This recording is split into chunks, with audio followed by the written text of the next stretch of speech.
ಮುಂಚೆ ಎಲ್ಲ ಹೇಳ್ತಾ ಇದ್ರು ನೆಗಡಿ ಒಂದು ಚಿಕ್ಕ ನೆಗಡಿ ಬಂದರೆ ಈಗ ಮಾಡ್ತೀರಾ ಅಂತೇಳಿ, ಬಟ್ ಈಗ ಆಗಿಲ್ಲ.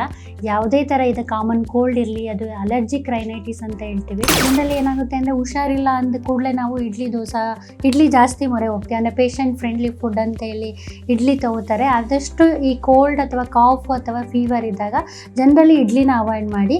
ಅದರಲ್ಲಿ ಈ ಸೀಸನಲ್ಲಿ ಜನರಲಿ ಏನು ಮಾಡ್ತೀವಿ ಅಂದರೆ ಕಫ ಮತ್ತು ವಾತ ಪ್ರಿಡಾಮಿನೆನ್ಸ್ ಇರೋ ಕಫ ಜಾಸ್ತಿ ಇರುತ್ತೆ. ಅಂದರೆ ಅಲರ್ಜಿಕ್ ಬ್ರಾಂಕೈಟಿಸ್ ಇರ್ಬೋದು, ಇಲ್ಲ ಪ್ರೊಡಕ್ಟಿವ್ ಕಾಫ್ ಇರ್ಬೋದು, ಈ ಥರದ್ದು ಜಾಸ್ತಿ ಇರುತ್ತೆ.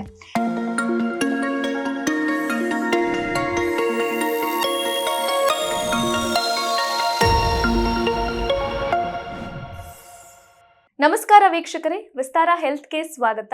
ನಾನು ಅಪೇಕ್ಷಾ ಜೈನ್. ಕೆಮ್ಮು ನೆಗಡಿ ತುಂಬಾ ಕಾಮನ್ ಸಮಸ್ಯೆಗಳಾದ್ರೂ ಅವುಗಳಿಂದಾಗೋ ಕಿರಿಕಿರಿ ಇದೆಯಲ್ಲ, ರಾತ್ರಿ ಚೆನ್ನಾಗಿ ನಿದ್ದೆ ಬರಲ್ಲ, ಕೆಲಸದ ಮೇಲೆ ಕಾನ್ಸಂಟ್ರೇಟ್ ಮಾಡೋಕ್ಕಾಗಲ್ಲ, ಹೀಗೆ ವಾಸಿ ಆಗೋವರೆಗೂ ಏನಾದ್ರೂ ಒಂದು ಕಿರಿಕಿರಿ ಆಗ್ತಾನೆ ಇರುತ್ತೆ.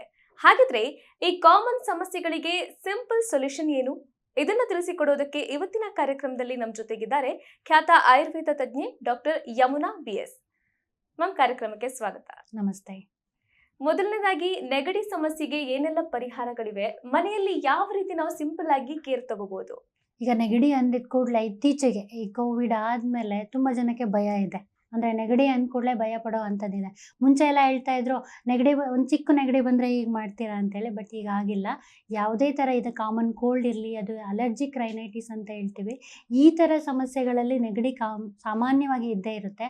ಆದರೆ ಭಯ ಪಡೋ ಅಂಥದ್ದೇನಿಲ್ಲ. ಜನರಲಿ ಎಲ್ಲರ ಮನೇಲೂ ಅಮೃತ ಬಳ್ಳಿ ಅಂತೂ ಇದ್ದೇ ಇರುತ್ತೆ.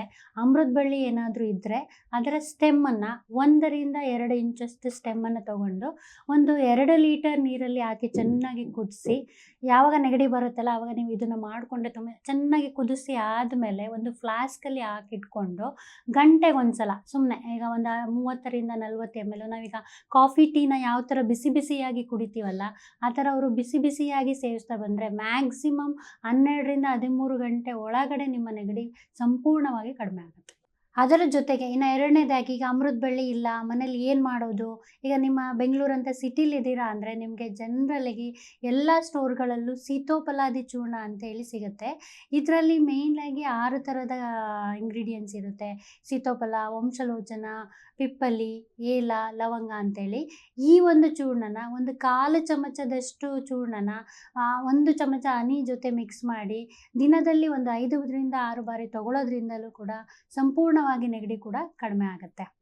ಇದು ಅವೈಲಬಿಲಿಟಿ ಇಲ್ಲ, ನಿಮಗೆ ಮಾಡ್ಕೊಳ್ಳೋಕ್ಕಾಗಲ್ಲ ಅಂದಾಗ ಮನೆಯಲ್ಲಿ ಅಡಿಗೆ ಅರಿಶಿನ ಅಂತೂ ಸಾಮಾನ್ಯವಾಗಿ ಇದ್ದೇ ಇರುತ್ತೆ. ಎಲ್ಲರ ಮನೆಯಲ್ಲೂ ಅಡಿಗೆ ಅರಿಶಿನ 1 ಲೋಟ ನೀರು ಪ್ಲಸ್ ಅರ್ಧ ಲೋಟ ಹಾಲು, ಅದು A2 ಮಿಲ್ಕ್ ಇದ್ದರೆ ತುಂಬ ಒಳ್ಳೆಯದು.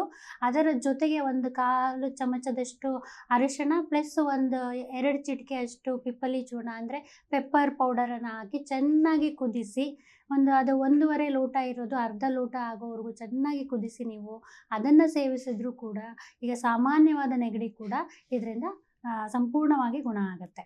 ಮ್ಯಾಮ್, ಇನ್ನು ಯಾವ ಆಹಾರಗಳನ್ನ ಅವಾಯ್ಡ್ ಮಾಡಬೇಕಾಗುತ್ತೆ? ಯೂಶುವಲಿ ಕೆಲವರಿಗೆ ಕನ್ಫ್ಯೂಷನ್ ಇರುತ್ತೆ, ಮೊಸರು ತಿನ್ಬೇಕಾ ಬೇಡವಾ ಅಥವಾ ತಣ್ಣೀರು ಕುಡಿಬೇಕಾ ಬೇಡವಾ ಅನ್ನೋ ರೀತಿ. ಸೊ ಹೀಗಾಗಿ ಯಾವ ಆಹಾರಗಳನ್ನ ಈ ಟೈಮಲ್ಲಿ ಅವಾಯ್ಡ್ ಮಾಡಬೇಕಾಗುತ್ತೆ? ಜನರಲಿ ನೆಗಡಿ ಆಯಿತು, ಇಲ್ಲ ಕಾಫ್ ಆಯಿತು, ಇಲ್ಲ ಫೀವರ್, ಈ ಥರ ಯಾವುದೇ ಥರ ಇನ್ಫೆಕ್ಷನ್ಸ್ ಇರಲಿ ಆದಷ್ಟು ಬಿಸಿ ಬಿಸಿ ನೀರನ್ನು ಕುಡಿದ್ರೆ ತುಂಬ ಉತ್ತಮ. ಅದರ ಜೊತೆಗೆ ಆದಷ್ಟು ಈ fermented food, idli, dosa, generally ಏನಾಗುತ್ತೆ ಅಂದರೆ ಹುಷಾರಿಲ್ಲ ಅಂದ ಕೂಡಲೇ ನಾವು ಇಡ್ಲಿ ಜಾಸ್ತಿ ಮೊರೆ ಹೋಗ್ತೀವಿ. ಅಂದರೆ ಪೇಷಂಟ್ ಫ್ರೆಂಡ್ಲಿ ಫುಡ್ ಅಂತ ಹೇಳಿ ಇಡ್ಲಿ ತಗೋತಾರೆ. ಆದಷ್ಟು ಈ ಕೋಲ್ಡ್ ಅಥವಾ ಕಾಫ್ ಅಥವಾ ಫೀವರ್ ಇದ್ದಾಗ ಜನರಲಿ ಇಡ್ಲಿನ ಅವಾಯ್ಡ್ ಮಾಡಿ. ಅದರ ಬದಲಾಗಿ ನೀವು ಅಕ್ಕಿ ಗಂಜಿ ಇಲ್ಲ ಹೆಸರು ಕಾಳನ್ನು ಚೆನ್ನಾಗಿ ಬೇಯಿಸ್ಬಿಟ್ಟು ಸೂಪ್ ಥರ ಮಾಡಿಕೊಂಡು ತಗೊಂಡಷ್ಟು ಬೇಗನೆ ಈ ಸಿಂಪ್ಟಮ್ಸಿಂದ ನೀವು ಹೊರಗೆ ಬರ್ಬೋದು. ಯಾಕೆ ಅಂದರೆ ಈಗ ಕೋಲ್ಡ್ ಇರಲಿ, ಕಾಫ್ ಇರಲಿ, ಯಾವುದೇ ಫೀವರ್ ಇರಲಿ, ಯಾವುದೇ ಥರ ಜೀವಾಣು ಅಂದರೆ ವೈರಸ್ ಇರ್ಬೋದು, ಬ್ಯಾಕ್ಟೀರಿಯಾ ಇರ್ಬೋದು, ನಮ್ಮ ಬಾಡಿಗೆ ಎಂಟ್ರಿ ಆದಾಗ ನಮ್ಮ ಇಮ್ಯೂನ್ ಸಿಸ್ಟಮು ಅದಕ್ಕೆ ಫೈಟ್ ಮಾಡ್ತಾ ಇರುತ್ತೆ.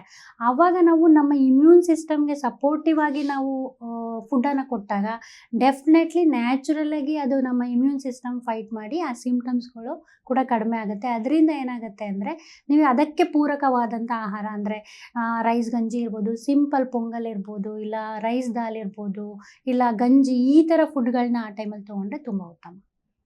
ಓಕೆ ಮ್ಯಾಮ್, ಇನ್ನು ನೆಗಡಿ ವಿಷಯ ಆಯಿತು. ಕೆಮ್ಮಿನ ವಿಷಯಕ್ಕೆ ಬಂದರೆ ಕೆಮ್ಮಿನಲ್ಲಿ ಯಾವೆಲ್ಲ ವಿಧಗಳಿವೆ, ಸ್ಪೆಷಲಿ ಈ ವಿಂಟರ್ ಸೀಸನ್ ಅಲ್ಲಿ ಯಾವ ರೀತಿಯ ಕೆಮ್ಮು ಕಾಣಿಸ್ಕೊಳ್ಳುತ್ತೆ ಅಂಡ್ ಪರಿಹಾರ ಯಾವ ರೀತಿಯಾಗಿದೆ? ಈಗ ಜನರಲ್ ಈಗ ವಿಂಟರಲ್ಲಿ ಈಗ ನೆಗಡಿ ಆಗಿ ಕೆಲವೊಬ್ರು ಸರಿಯಾಗಿ ಚಿಕಿತ್ಸೆ ಆಗಿಲ್ದಾಗ ಏನಾಗುತ್ತೆ ಅಂದರೆ ಅದು ಕೆಮ್ಮಾಗಿ ಪರಿವರ್ತನೆ ಆಗೋ ಚಾನ್ಸಸ್ ತುಂಬ ನೋಡ್ತೀವಿ.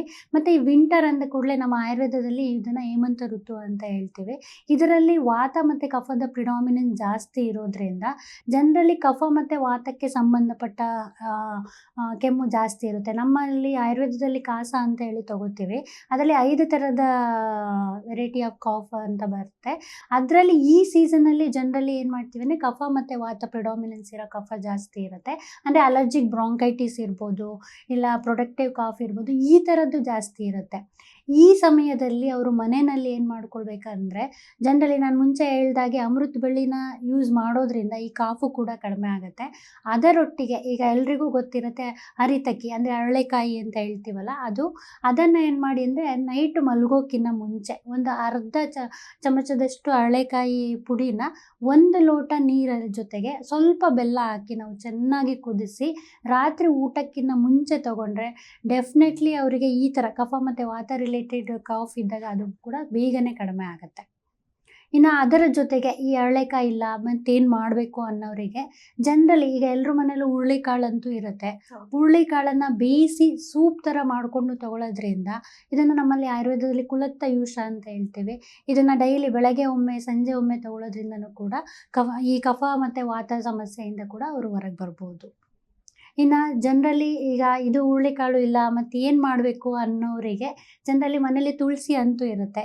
ತುಳಸಿ ಅದು ಜಜ್ಜಿ ಸ್ವಲ್ಪ ರಸಕ್ಕೆ 1-2 ಚಮಚ ಜೇನುತುಪ್ಪ ಹಾಕ್ಕೊಂಡು ಕೂಡ ತಗೊಳ್ಬೋದು. ಅದರ ಒಟ್ಟಿಗೆ ಇನ್ನು ಮಕ್ಕಳು ಕೆಲವೊಬ್ರು ತಿನ್ನಲ್ಲ, ತುಳಸಿ ರಸ ತಗೊಳ್ಳಲ್ಲ. ಈ ಥರ ಇದ್ದಾಗ ಏನಾಗುತ್ತೆ ಅಂದರೆ ಮನೆಯಲ್ಲಿ ಬಾದಾಮಿ ಅಂತೂ ಎಲ್ಲರ ಮನೇಲೂ ಇದ್ದೇ ಇರುತ್ತೆ. ಬಾದಾಮಿ ಜೊತೆಗೆ 1-2 ಎಸಳು ಬೆಳ್ಳುಳ್ಳಿನ ಸ್ವಲ್ಪ ಉಪ್ಪು ಮತ್ತು ಸ್ವಲ್ಪ ತುಪ್ಪ ಹಾಕಿ ಚೆನ್ನಾಗಿ ಹುರಿದ್ಬಿಟ್ಟು ಅದನ್ನು ನೈಟ್ ಮಲಗೋಕ್ಕಿಂತ ಮುಂಚೆ ತಿಂದರೆ ಡೆಫಿನೆಟ್ಲಿ ಅವರಿಗೆ ಈ ಕಫ ಮತ್ತು ವಾತ ರಿಲೇಟೆಡ್ ಏನು ಕಾಫ್ ಇರುತ್ತೆ ಅವರು ಇದರಿಂದ ಹೊರಗೆ ಬರ್ಬೋದು. ನೆಗಡಿ ಹಾಗೂ ಕೆಮ್ಮಿನ ಕುರಿತು ಸಾಕಷ್ಟು ಮಾಹಿತಿಯನ್ನು ತಿಳಿಸಿಕೊಟ್ರಿ ಮ್ಯಾಮ್, ಧನ್ಯವಾದ. Thank you. ಇದಾಗಿತ್ತು ಈ ಹೊತ್ತಿನ ವಿಶೇಷ. ಇನ್ನಷ್ಟು ಆರೋಗ್ಯ ಸಲಹೆಗಳಿಗಾಗಿ ನೋಡ್ತಾ ಇರಿ ವಿಸ್ತಾರ ಹೆಲ್ತ್ ಯೂಟ್ಯೂಬ್ ಚಾನೆಲ್. ಅನುಕ್ಷಣದ ಸುದ್ದಿಗಳಿಗಾಗಿ ವಿಸ್ತಾರ ನ್ಯೂಸ್ ಯೂಟ್ಯೂಬ್ ಚಾನೆಲ್ ಸಬ್ಸ್ಕ್ರೈಬ್ ಮಾಡಿ.